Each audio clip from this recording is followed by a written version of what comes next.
또 넘어져도 다시 십자가 앞으로, 또 넘어져도 다시 십자가 앞으로라는 제목으로 우리 열왕기상 강해 우리 말씀을 시작하도록 하겠습니다. 자, 오늘 말씀을 볼 때 우리는 두 가지 포인트를 잡고 하나님 말씀 봐야 됩니다. 첫 번째는 아비암이라는 생소한 인물이 등장하는데 생소한 만큼 그 이름, 이 기록이 굉장히 짧습니다. 뿐만 아니라 통치 기간도 굉장히 짧아요. 그래서 어떤 면에서는 그냥 아비암이 그냥 이런 인물이구나 정도 알고 지나쳐도 될 만큼 굉장히 짧게 나옵니다. 통치 기간은 3년 정도밖에 되지 않아요. 그리고 이 짧은 만큼 이 아비암에 대한 기록은 그렇게 많이 기록되어 있지 않습니다. 그리고 두 번째 포인트를 잡고 우리가 15장 1절에서 8절을 봐야 될 것은 어머니 혈통에 관한 이력이죠. 이 어머니 혈통의 이력이 유독 강조되어 있구나, 이 부분을 우리가 주목해 볼 필요가 있습니다. 자, 그런데 이 인물에 대한 그 그늘이 좀 있습니다. 뭐냐면 우리가 본론에 들어가면 좀 이 부분을 이해하게 될 텐데요. 이 말씀을 우리가 두 구절밖에 읽지는 않았지만 1절에서 8절까지 보면은 뭔가 좀 특이한 장면이 나옵니다. 뭐냐면 분명히 여기에 등장하는 아비암 왕이라는 사람의 기록인데 내용을 쭉 읽어보니까 아비암의 이야기는 별로 나오지 않고 다윗에 대한 내용이 기록되어 있다는 거죠. 분명히 아비암에 대한 기록인데 다윗에 대한 내용이 더 많다. 이게 무슨 의미가 있을까요? 또 우리가 기억해야 될 중요한 사실은 바로 이 메시지가 담아내고 있는 힌트가 있습니다. 자, 이 힌트가 뭘까? 다시 말하면 아비암의 왕에 대한 이야기인데 다윗의 이야기가 많다. 그 힌트, 그 메시지가 무엇일까? 이런 관점, 이런 포인트를 가지고 오늘 말씀을 들으면 굉장히 도움이 될 겁니다. 먼저 1절을 같이 읽어볼게요. 시작. 아비암이 유다 왕이 되고, 자, 북이스라엘 왕국 유다의 이 기록이 나오는데요. 그저 뭐 역사를 기록한 정도다라고 이해하시면 됩니다. 자, 18째 해에 아비암이 유다 왕이 되었습니다. 이 부분은 혈통에 대한 내용이 나오는데요. 2절도 같이 읽을게요. 시작.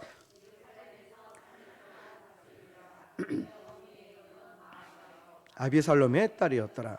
자, 아비암의 어머니가 소개되어 있는데 그 어머니의 이름이 뭐라고 되어 있죠? 마아가라고 되어 있어요. 근데 누구의 딸로 되어 있습니까? 아비살롬. 아비살롬이 누굴까요? 압살롬인 거예요. 압살롬의 또 다른 표현을 아비살롬이라고 표현합니다. 압살롬이 누군지 여러분 아십니까? 기억하시죠? 예, 다윗의 아들이죠. 다윗과 가장 많이 닮은, 외모부터 모든 게 닮은 아들 중이 바로 압살롬이었습니다. 자, 기억 속에 어떤 인물로 압살롬을 기억하고 있습니까? 아버지의 뜻을 거슬려서 광야로 아버지를 내쫓게 만들고 또 왕궁을 차지하게 되고 또 아버지를 죽이려고 했던 이 패륜적인 아들 아니었습니까? 그게 바로 압살롬 그놈이었죠. 그 얘기 뒷부분에서 좀 이어지는 부분은 우리가 생략을 하고 어쨌든 그 아들이 압살롬이었습니다. 그 아들의 딸이 누구라고 되어 있냐면 그 어머니였던 마아가였던 거죠. 마아가가 오늘 등장하는 아비암 왕의 어머니였습니다. 여기에는 오늘 이 왕에 대해 말하고 싶은 저자의 의도가 기록되어 있다는 거죠. 3절을 보면은 이 아비암 왕에 대한 신학적 평가가 이렇게 기록되어 있어요. 3절 시작. 아비암이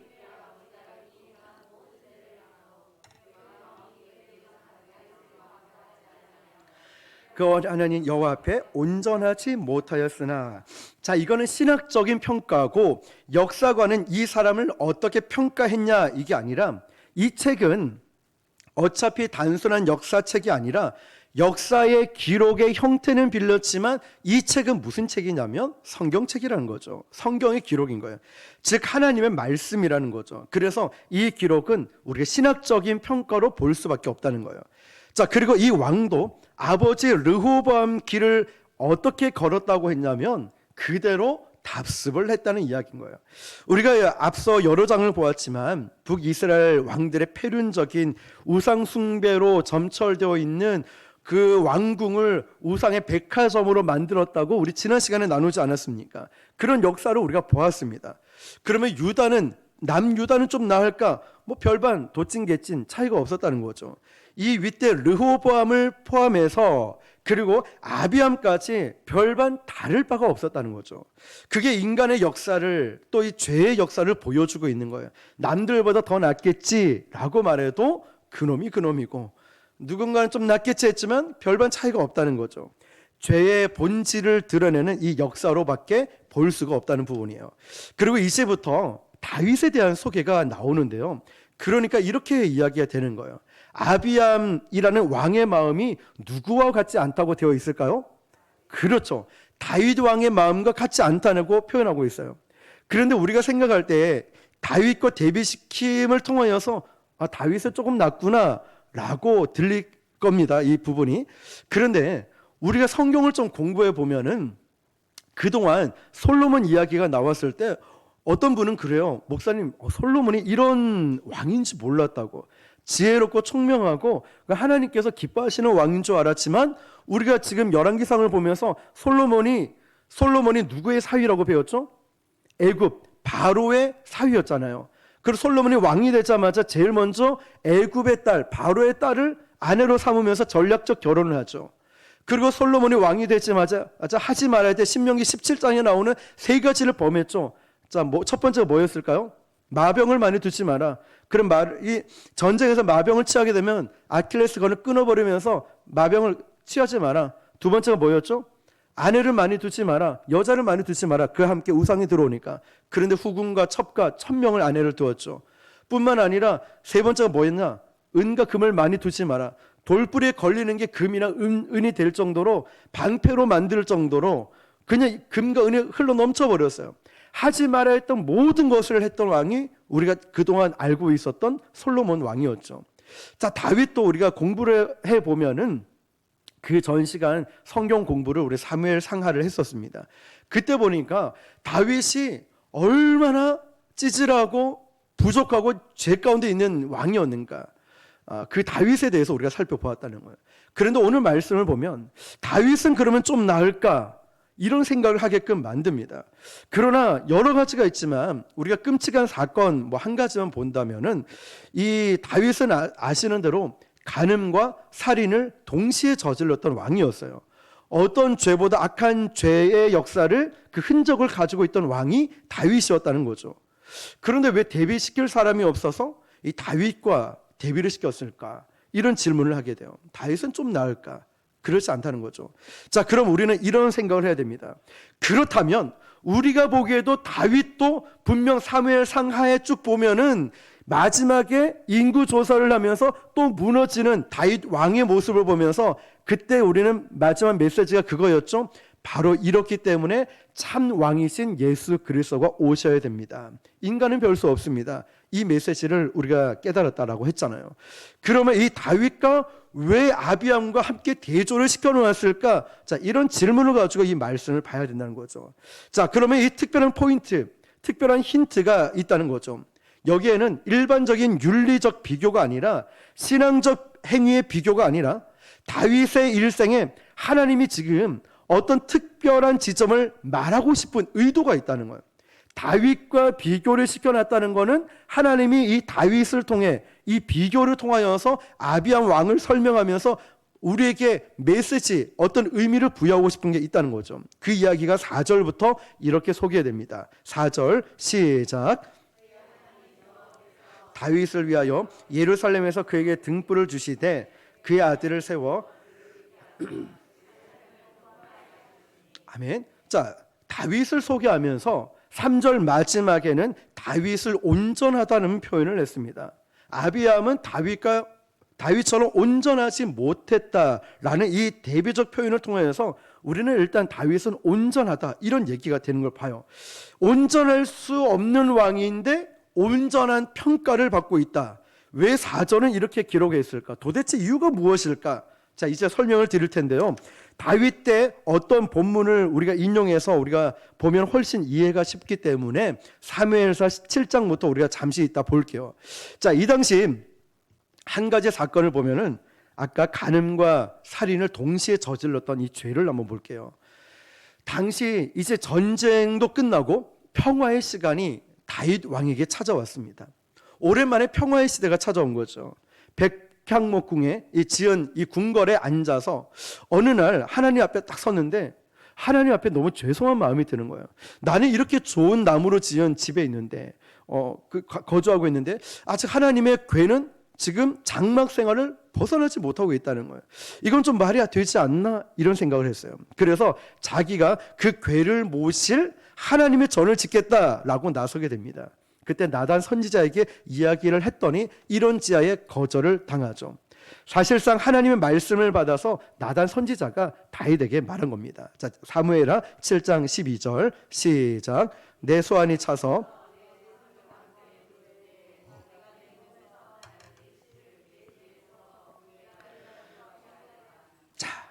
다윗, 지금 네가 뭘 잘나서 집을 짓는다고? 됐다고.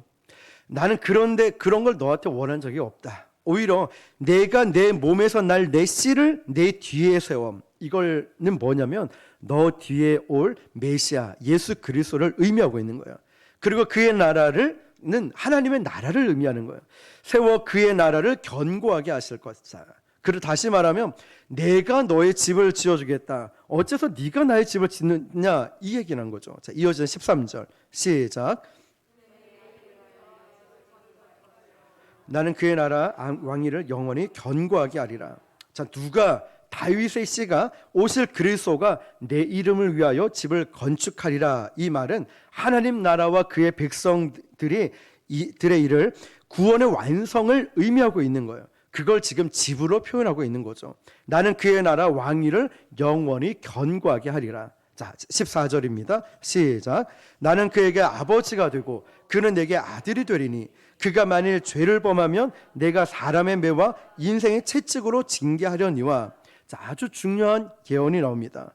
자, 우리는 보통 핸드폰을 살면은 제일 먼저 뭘 하냐면 초기 설정을 하죠. 그러면서 이름을 등록하고 또 여러 가지 어플을 새로 깔고 또는 사진, 음악 이런 파일을 옮기기도 합니다. 자, 지금 여기 이 14절 말씀을 보면 초기 설정을 어떻게 하고 있냐면 관계를 정리하고 있어요. 어떻게 해요? 아버지와 아들로. 자, 이렇게 설정해요. 너하고 나는 부자지간이다. 그런데 그가 만일 죄를 범하면 그 다음에 뭐라고 돼 있죠? 시작. 내가 사람의 매와 인생의 채찍으로 징계하려니와. 자, 그러니까 다윗의 몸에서 태어날 왕들이 죄를 범하면은 내가 사람의 매와 인생의 채찍으로 징계한다는 거예요. 그러니까 그 왕의 혈통을 통해서 참 아들이신 그리스도가 오셔야 되는데 그 왕들이 지금 이스라엘의 역사, 유다의 역사를 통해서 우리가 지금 눈으로 확인하듯이 그냥 죄가 계속해서 반복이 되고 있다는 거예요. 만일 죄를 범하면 내가 사람의 매와 인생의 채찍으로 뭐 한다고 했죠? 징계한다고 말씀하는 거예요.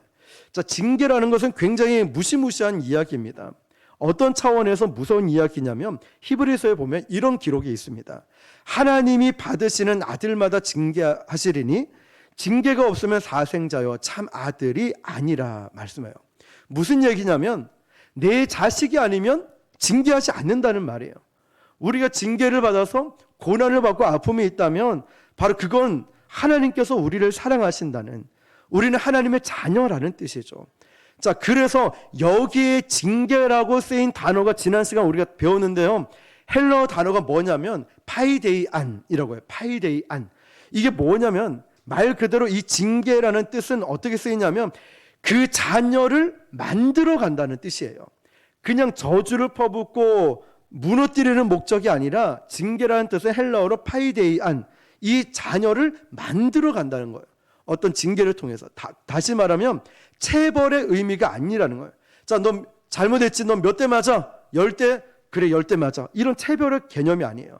성경의 개념의 체벌을 말할 때는 내가 너를 자녀 삼은 이상 너가 온전한 아들이 되게끔, 진짜 사람이 되게끔 내가 너를 묶고 너를 깎아내리고 비춰서 만들어서 비비고 잘라내서 내 아들의 온전한 하나님의 아들의 모습이 드러날 때까지 하나님이 끝까지 포기하지 않겠다, 이 뜻이 징계라는 거예요. 우리도 고난당할 때 아프고 힘든데, 그런데 생각해보면 하나님 입장에서는 절대로 난 널 포기하지 않아.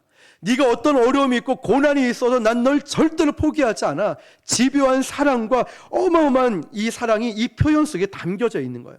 파이데이안, 난 널 절대로 포기하지 않아. 너를 다듬어서라도, 너를 징계해서라도, 너의 고난을 줘서라도 너가 하나님의 자녀로 온전히 설 수 있게끔 내가 너를 만들 거야. 집요한 그 큰 사랑이 담겨져 있다는 거예요. 하나님의 그 약속을 사무엘하여 보면은 다윗에게 이 말씀을 하고 계시는 거예요. 내 뒤에 태어나는 수많은 왕들이 범죄하고 넘어질지라도 내가 사랑의 매와 인생의 채찍으로 만들어내고야 말겠다는, 이 말을 뒤집어 얘기하면 이거예요. 내 사전에 너라는 존재를 포기하는 일은 절대로 없다. 내 사전에 이 지훈이라는 너를 절대로 포기하는 일이 없어. 네가 아무리 잘못해도, 네가 아무리 죄를 지어도, 네가 아무리 무능력해도, 네가 아무리 못하고 실력이 없어도 난 널 절대 포기하지 않아. 포기란 절대 없어. 안 되면 내가 되게끔 만들어 줄 거야. 아버지 하나님의 의지가 담겨져 있는 거예요. 저와 여러분을 향한 특별한 사랑이 담겨져 있다는 것이죠. 여러분, 저는 해군을 나왔죠. 해군에 입소하고 훈련을 잘 받고 동해에 가서 군함을 탔는데, 군함을 타기 전부터 겁을 먹었습니다. 왜냐? 제가 왜 걱정을 했냐면, 저는 버스를 타도 멀미, 기차를 타도 멀미, 배를 타면 더 많이 하고, 뭘 타든 하여튼 멀미가 얼마나 멀미를 많이 하는지 몰라요. 그런데 해군을 갔으니 군함을 타지 않습니까? 동해에 딱 도착하자마자 기차를 타고 와도 멀미를 하면서 동해에 도착을 했어요. 군함을 타자마자 이제 고참들이 딱 보자마자 너 멀미 한 번 할 때마다 몇 대 맞을 거야 이러면서, 군함엔 저기 들어가면 엔진 스크류 돌아가는 소리 때문에 누가 불러도 들리지 않아. 죽어도 아무도 몰라. 얼마나 무섭겠습니까? 이제 이등병이 군함을 타도 어마어마한 큰 군함인데 거기 가서 데려가서 널 구타당해도 아무도 몰라. 우리는 여기서 어디 때리면 상처도 안 내게 너를 때릴 수가 있어. 겁이 나는 거예요. 근데 그 조건이 뭐냐? 멀미하면, 네가 오바이트하면 넌 그 즉시로 끌려가, 이러는 거예요. 그 말을 들으면서 말만 한 게 아니라 그 고참들이 얼마나 10원짜리 20원짜리 막 욕을 잘하는지 몰라요. 그런데 너 이러면 조심해 딱 이 말 하고 난 뒤로부터 기적이 일어났습니다. 군함 타는 1년 동안 한 번도 멀미를 하지 않았다는 사실. 한 번도 우엑 이것도 없었어요. 그냥 우엑 나올 것도 이러면서 멀미를 하지 않았어요. 속으로는 할지 몰라도. 여러분, 마치 하나님께서 우리에게 말씀하시는 게 이런 표현 같다는 생각을 해요. 너를 질질 끌고 와서라도 너를 목적지에 갖다 놓겠다. 너가 기도할 수 없는 힘이 없을지라도 내가 너를 기도할 수 있게끔 막다른 골목에, 너가 예배 드릴 수밖에 없게끔 막다른 골목 고난을 줘서라도 예배의 자리에 끌어놓겠다. 목적지까지 끌어놓겠다. 마치 군대의 개념처럼 말이에요.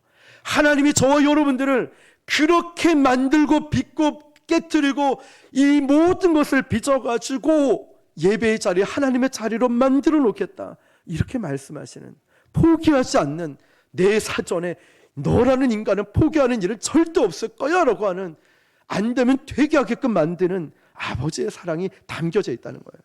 하나님께서 한번 아들 삼은 자기 백성은 참 모습이 될 때까지 끝장내고야 말겠다, 이런 뜻 말입니다. 여러분, 오늘 보면 15절 16절을 같이 읽어볼게요. 이어지는 말씀 시작. 내가 내 앞에서 물러나게 한 사울에게서 내 은총을 빼앗은 것처럼 그에게서 빼앗지는 아니하리라. 내 집과 내 나라가 내 앞에서 영원히 보존되고 영원히 견고하리라 하셨다 하라. 아멘. 자, 이것은 일찍이 다윗에게 하신 언약이에요. 이 언약 속에는 하나님의 집념과 하나님의 지독한 사랑과 하나님의 신실함과 하나님의 성실함이 녹아내린 그 하나님 마음이 이 말씀에 담겨져 있는 거예요. 자, 내가 내 앞에서 영원히 보존되고 내 왕위가 영원히 견고하게 하리라. 하나님의 집요한 사랑 말이죠.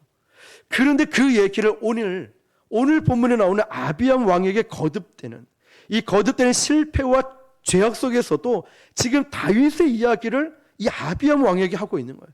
왜 그런 말씀을 하실까요? 네가 아무리 죄 가운데 있어도, 네가 아무리 실패해도, 네가 아무리 고난 가운데 있어도 난 널 절대로 포기하지 않아.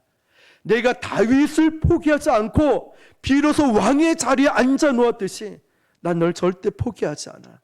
그 하나님의 사랑이 구약의 복음서 속에서 담아내고 싶은 거예요. 하나님의 마음을 말이죠. 그 이야기를 이렇게 하고 있는 거예요. 열왕기상 15장 4절요. 시작. 그의 하나님 여호와께서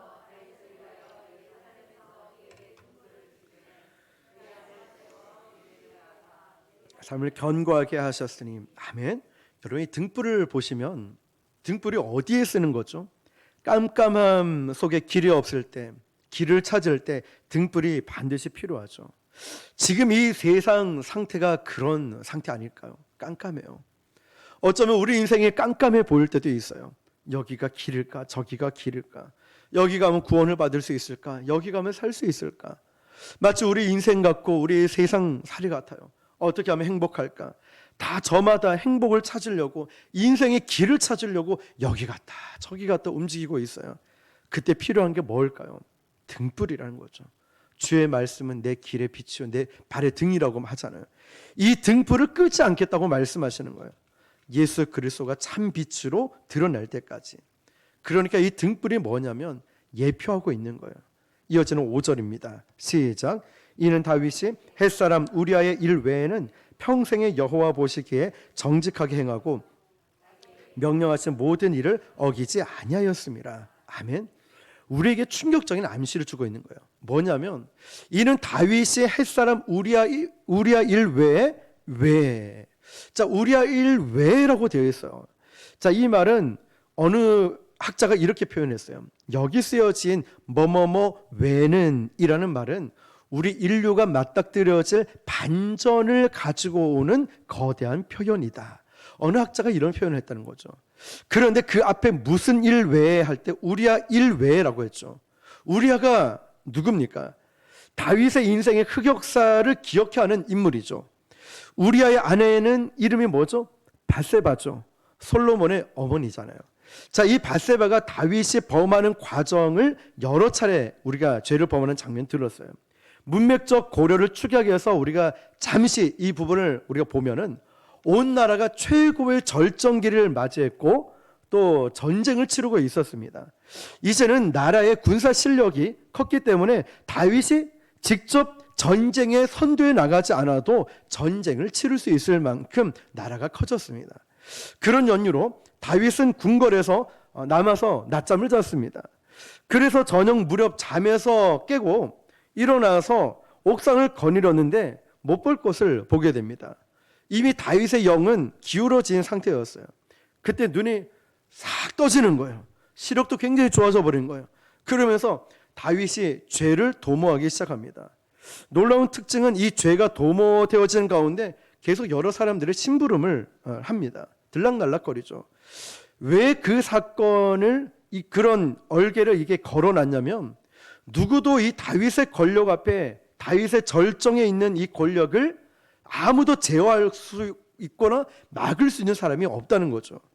그런데 이 여인 밧세바를 데려와 보니까 성경 기자가 무서운 기록을 하나 남겨놓습니다. 뭐냐면 부정한 자라, 부정한 자라. 이 말은 무슨 말인지 아세요? 여자들의 이제 생리 기간을 말하고 있는 거예요. 남자와 잠자리를 가져서는 안 되는 자리. 그런데 다윗은 어떻게 하냐면 이게 끝날 때까지 기다렸다가 죄를 범하게 돼요. 그것은 다윗의 윤리성을 고발하기보다는 우리가 여기서 봐야 될 거는 사실상 죄라는 게 얼마나 지독한가를 볼 수가 있어요. 죄라는 이것은 어떤 힘, 능력, 파워가 있어가지고 우리 영혼에 접근을 하면 그냥 끝장을 보고만은 이런 죄의 힘이 있다는 거죠. 얼마나 악한가. 그걸 드러내기 위해서 부정한 자라. 이게 기록이 돼 있어요. 그러면서 기다렸다가 죄를 범하고 있는 죄의 특성을 보여주고 있는 거예요. 그런데 느닷없이 부하 하나가 와서 슬픈 소식을 전합니다. 아주 큰일 난 거죠. 아이를 가졌다고 하는 거예요. 남편은 전쟁터에 나가 있는데 이 밧세바가 아이를 가져버린 거예요. 그 자기 죄가 들통날 것 같으니까 이제 죄는 또 다른 죄를 넣게 되죠. 더 큰 죄를 또 도모하기 시작합니다. 우리아를 결국 전쟁터에서 최선봉에 보내게 됩니다. 그러면서 이 전쟁터에서 이 우리아를 죽게 만들죠. 거기서 우리아는 운명을 마감하게 돼요. 다윗은 생각을 했어요. 자기는 피 한 방울 흘리지 않고 일을 해결했다. 그런데 사실은 피 한 방울 묻히지 않고 해결한 게 아니라 피 한 방울 묻히지 않고 살인을 해버린 거예요. 그러니까 이 사건은 간음과 살인이 동시에 터진 사건이죠. 그래서 우리아 일 외에는 이것은 다윗의 인생 속에서 지울 수 없는 흑역사라는 거죠. 그런데 우리가 여기서 이 얘기의 결말은 여기서 끝나지 않아요. 중요한 포인트가 나와요. 이때 어느 날 나단 선지자가 다윗을 찾아와서 그 죄를 무섭게 지적을 하죠. 바로 당신입니다. 바로 당신입니다. 다윗은 악소리도 못 내고 그 자리에서 무너져 내립니다. 소리도 낼 수 없어요. 흐느끼면서 바로 당신입니다. 나단 선지자의 그 한 말에 그냥 무너져 내려서 아무 소리도 내지 못한 채 무너져 내려버렸다는 거죠. 그리고 두 가지를 직면하게 됩니다. 인간이라는 이 본질은 죄덩어리구나. 그냥 다 죄구나. 내가 모태에서 태어날 때부터 죄악 중에 출생하였으며, 이거는 후에 유명한 시가 되지 않았습니까? 또 하나의 또 사실에 직면하게 됩니다. 인간은 중보자가 있어야 되구나. 그제서야 눈이 열려서 이 영적인 것을 경험하게 됐어요. 언제요? 죄를 경험하고 회개하고 나서 말이죠. 그리고 나서 예수 그리스도를 바라보게 되었다는 겁니다. 그래서 하나님이 기뻐하시는 것은 제사가 아니라 상한 심령이었다는 거예요. 통회하는 심정. 이런 혁명적인 고백을 남기게 돼요. 다윗이. 주님 저희 정결한 마음을 허락해 주십시오. 주의 영을 저에게서 거두어 가지 마십시오. 그 죄를 겪고 자기가 아무것도 아니라는 사실, 나는 죄덩어리라는 사실을 깨닫고 나서 하나님의 은혜가 아니면 살아갈 수 없는 존재라는 걸 깨닫게 됩니다.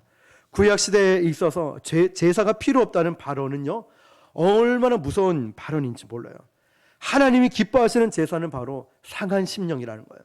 오늘 저와 여러분이 주님 앞에 나아갈 마음의 자세도 상한 심령으로 나아가야 되는 거예요. 그것이 바로 십자가 제단에서 운명을 거두실 때 예수 그리스도를 바라보고 고백한 시였다는 거죠.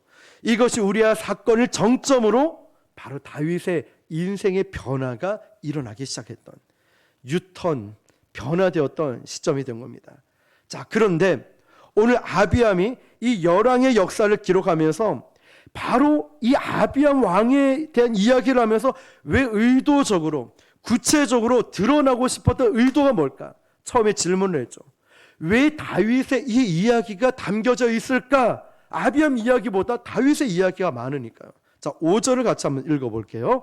5절 시작. 햇사람 우리아 일 외에는 평생에 여호와 보시기에 정직하게 행하고. 자, 아멘. 자, 이것도 기록에 우리가 성경 말씀을 보면 사실 다윗은 넘어지고 실수하고 거짓말도 하고 이런 연약한 죄인 덩어리입니다. 죄덩어리죠. 그런데 하나 성경에 기록된 이 다른 점이 뭘까요?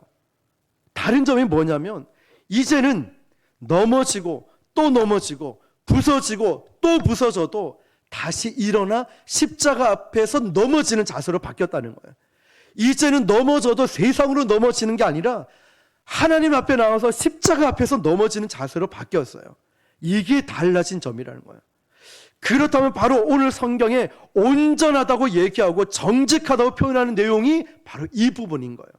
이걸 윤리적으로 어떤 행위를 말하는 게 아니라요, 이 다윗이 달라진 이 부분을 집중 조명하고 있는 거예요. 예전에는 내가 넘어져도 세상으로 넘어졌어요. 이전에 힘들 때 세상에 술 먹고 담배 피고 세상 향락적으로 넘어졌어요. 근데 이제는 달라졌어요.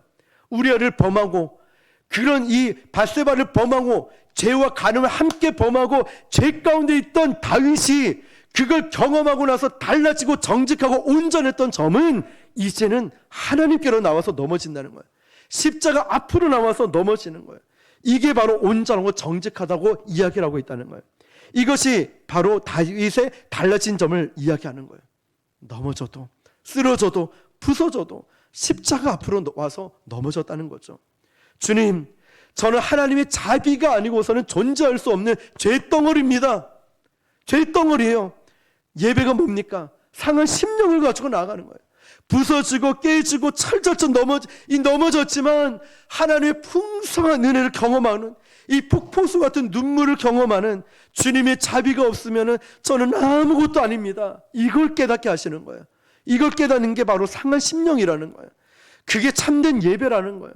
그 예배를 주님이 원하신다는 거예요. 우리가 예배의 자리에 앉아있는 것도 중요하지만 더 중요한 거는 받으시는 그 하나님께서 내 심령을 받으시는, 내 깨지고 부서진 상한 심령을 받아주시는 그 예배 말입니다. 이게 바로 여기서 온전하다, 정직하다, 이 영적인 개념을 의미하고 있는 것입니다. 다윗이 인간적으로 변했다, 그 얘기가 아닌 거예요. 여기서는 우리가 잘 알죠. 사람이 쉽게 안 변한다는 거. 변하지가 않아요. 예전에 보니까 목회자 세미나를 그 기사를 봤는데요. 목회자 세미나 가서 첫 질문을 했다고 합니다. 뭐라고 질문했냐면, 여러분, 목회를 해보니까 사람이 변합니까? 안 변합니까? 이 질문을 하니까 어떤 목사님이 아니요, 안 변한대요.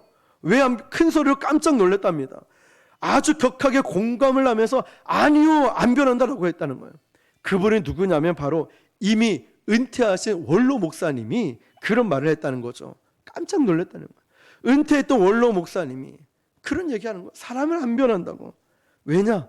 변하지 않지만 제일 중요한 거는 하나님의 은혜와 하나님의 자비를 구해야 되는 거예요. 우리는 교회 와서 겉으로는 겸손할 수도 있고 또 잘난 모습도 있습니다. 그런데 사실 인간의 겸손이라는 게 별로 이렇게 대단하지는 않은 것 같아요. 다 부서져야 돼요. 겸손히 한다라고 말해도 죄덩어리라는 사실을, 이 목사도 죄덩어리고 우리 모두도 죄덩이라는 거죠. 그런데 이 다윗의 처절하게 무너지는 이 과정을 통해서 우리는 징계와 함께 용서를 받는 거예요. 하나님은 공의로우신 분이시기 때문에 너 회개했으니까 죄 없는 걸로 해줄게, 그런 법이 없다는 거죠. 이거는 십자가가 그렇게 성립이 되는 게 아니라는 거죠. 그 십자가는 주님이 내 죄를 대신해서 죄값을 지불해 주셨어요. 죽으셨다는 거예요. 내 죄 때문에. 거기에 하나님의 공의가 드러나는 거예요. 아들을 내어주신 하나님의 사랑이 동시에 이루어진다는 거죠. 밧세바를 통해서 잉태한 아기는 죄값으로 죽습니다.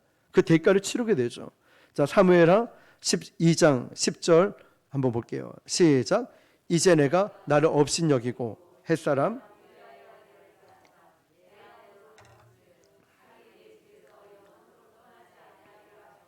자, 오늘 본문이었던 6절 말씀 시작. 르호보암과 여로보암 사이에 사는 날 동안 전쟁이 있었더니, 두 나라는 형제 나라입니다. 여로보암은 솔로몬의 아들이죠. 르호보암은, 여로보암은 또 다른 북이스라엘 왕이었어요. 자, 북이스라엘과 남유다는 형제 나라였어요. 근데 계속 뭐가 있다고 돼 있죠? 전쟁이 있었더니, 사무엘하 12장 10절에도 그 칼이 떠나지 않았다라고 합니다. 전쟁이 있었다는 거예요. 이 깊은 뿌리가 어디서부터 시작됐냐? 다윗의 죄로부터 시작됐다는 거예요.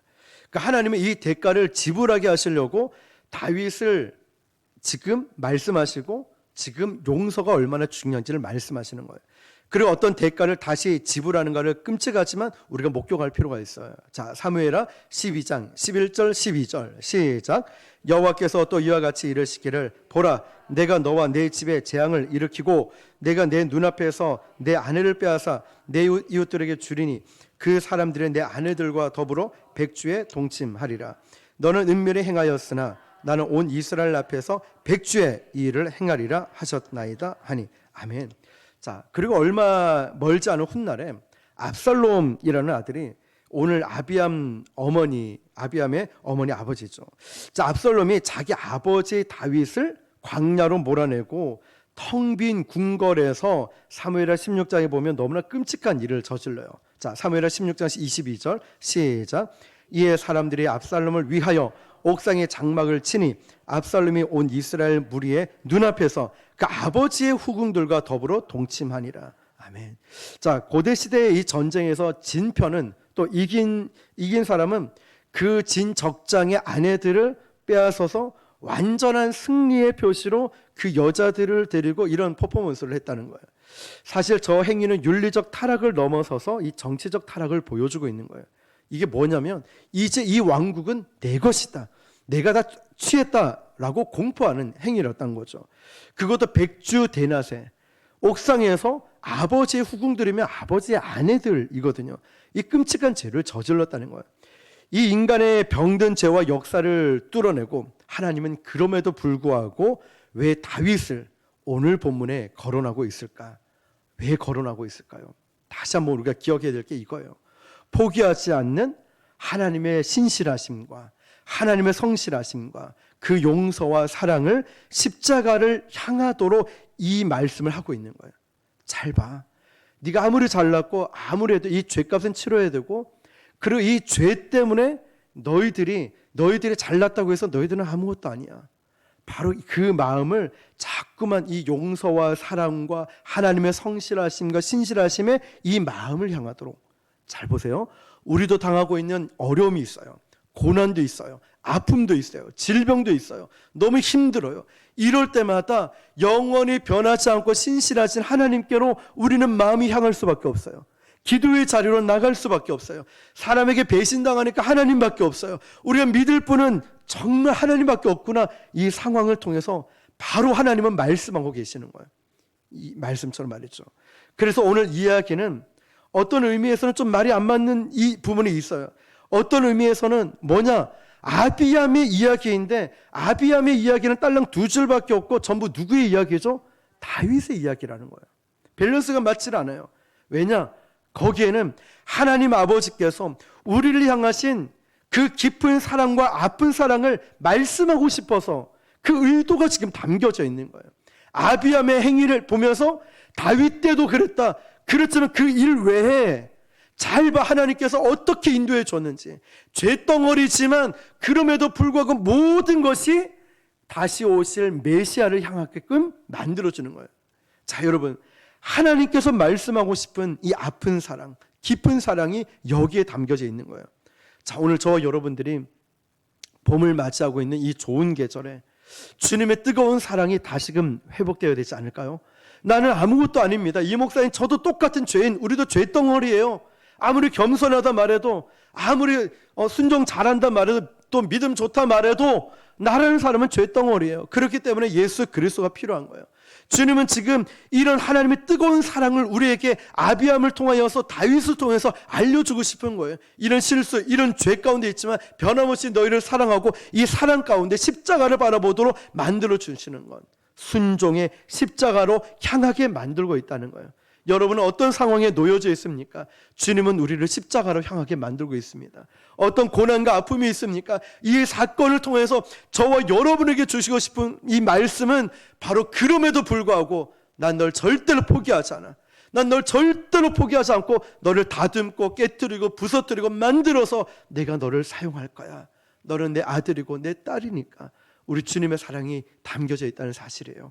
오늘 저와 여러분들이 이 말씀을 꼭 붙들고 어떠한 상황에도 나를 십자가로 인도하시는 하나님의 사랑을 깨닫고, 오늘도 우리가 회개할 부분들은 회개하고 용서를 구할 부분들은 용서를 구하면서 십자가로 더 가까이 향하는 그 뜨거운 사랑이 저와 여러분에게 있고 흘려보내는 삶을 살아갈 수 있기를 주님의 이름으로 축원합니다. 우리 이 시간 함께 기도